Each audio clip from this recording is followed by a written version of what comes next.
Jeff Bezos has a lot of wealth.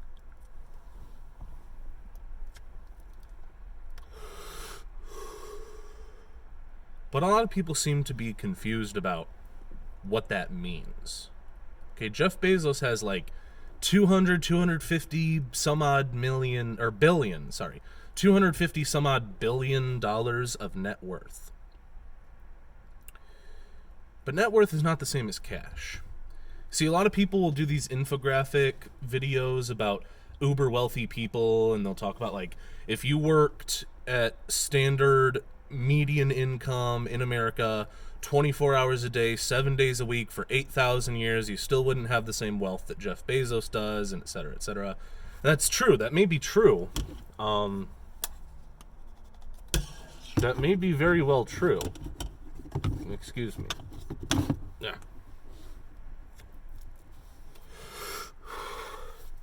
You wouldn't have nearly the wealth Jeff Bezos does, but you'd probably still have at least as much cash as him, if not more. See, there's a difference between wealth and cash. See, Jeff Bezos, a lot of his wealth, a lot of Jeff Bezos' wealth, like I think the vast majority of it, is basically in the form of Amazon stocks. Like, he owns Amazon stocks.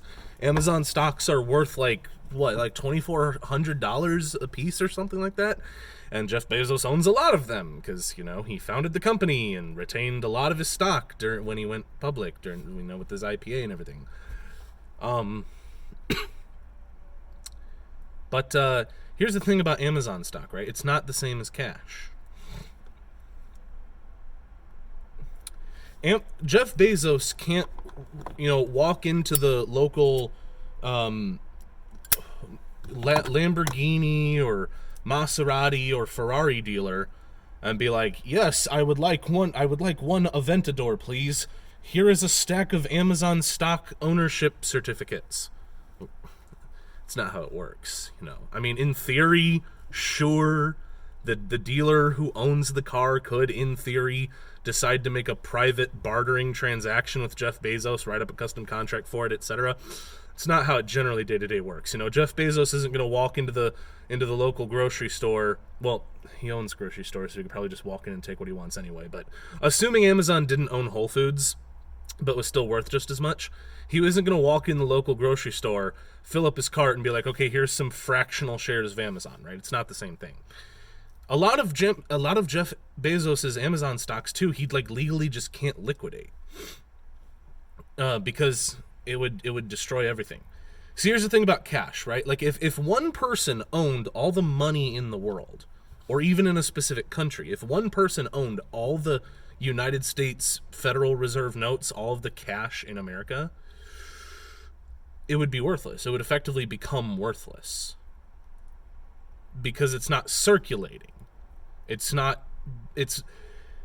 backed by gold, of course, but it's not even backed by it's not even backed by the market and its own circulation, the illusion of backing. It has nothing, right? It has nothing.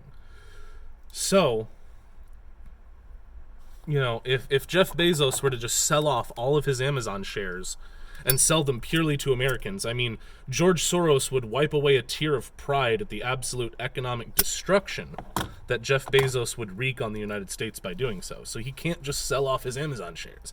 Yeah, the guy's worth 250 some odd billion dollars with a B, but he doesn't have $250 billion of cash sitting in a Scrooge McDuck bank vault that he swims around in. And that's what poors don't understand about wealth in general, is that none of the billionaires, none of the millionaires, they don't have these vaults of gold coins or $100 bills that they just swim around in like Scrooge McDuck. It's childish to think that that's how it works, but unfortunately a lot of chronological adults do think that that's how it works. But the point I'm trying to bring up here really is, what if it could be that way with the Amazon shares? What if Jeff Bezos were to distribute Amazon shares in a sort of Bitcoin style distribution system where people could get Amazon shares one of two ways, either by buying them, providing services to somebody else who has them, or mining them by doing labor for Jeff Bezos, because Bitcoin mining is essentially putting your computer to work to do the mathematical operations on which the whole blockchain thing operates. I don't know the specific details of it. I'm not like a computer science PhD or an insider into the industry, but generally that's how it works. You mine Bitcoins by using your computer's processing power to crunch the transactions for actual Bitcoin exchanges that are already happening, and then you get small amounts of Bitcoin from the people who are releasing Bitcoin out into the wild. So it's like inflation, but the reverse of hyperinflation. It's like slow drip inflation to release the currency into society in small drips. So you would mine Amazon stocks by either going and doing manual labor for Jeff Bezos, I guess, or what you would do is you would be like you'd be like a stock trader. Stock traders would be the Bitcoin miners. They would get, like, Jeff Bezos would give them small amounts of Amazon stocks every once in a while, like little fractional shares every once in a while, as they're handling these transactions between holders of Amazon stock. Really, it's the people owning the servers that are, doing the instant transactions over large distances, because we live in the information age, the big data age. But what if Jeff Bezos could slowly supplant the United States dollar with fractional Amazon shares as the new currency? Well, this is very similar to what to Tim Pool's idea that the World Economic Forum's Great Reset is going to involve Bitcoin, because it's trackable. But I don't know about that. I think the decentralization aspect of it outweighs their ability to track it. And that's really what it comes down to. What if Jeff Bezos tried to supplant the United States dollar as the currency by distributing it in a Bitcoin-style manner? They would not allow it. Who's they? You know who they are. You know who they are. You know who they are.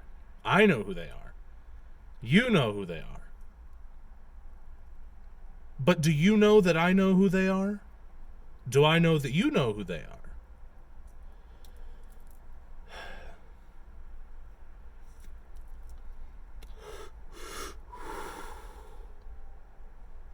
It's the true point of this video.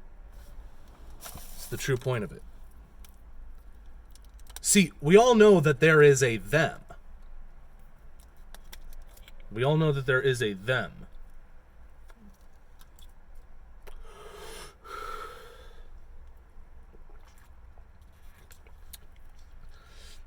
In my previous video, not counting quick update, but in my previous video, Bread and Circuses, I talked about various groups that are often ascribed to being them and getting blamed for being the machine, and why I don't subscribe to those ideas, why I don't, why I'm not an anti-Semitic white supremacist neo-Nazi who blames the Jews. That's not me.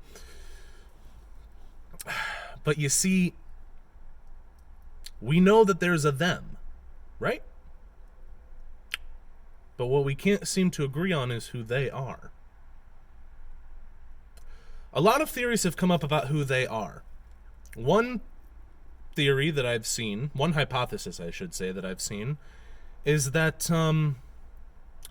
it's just a group of people who have each other's back, right? I'll go into a little more detail about that. I'm going to split this video up into two parts for time's sake, but we'll come back to that idea.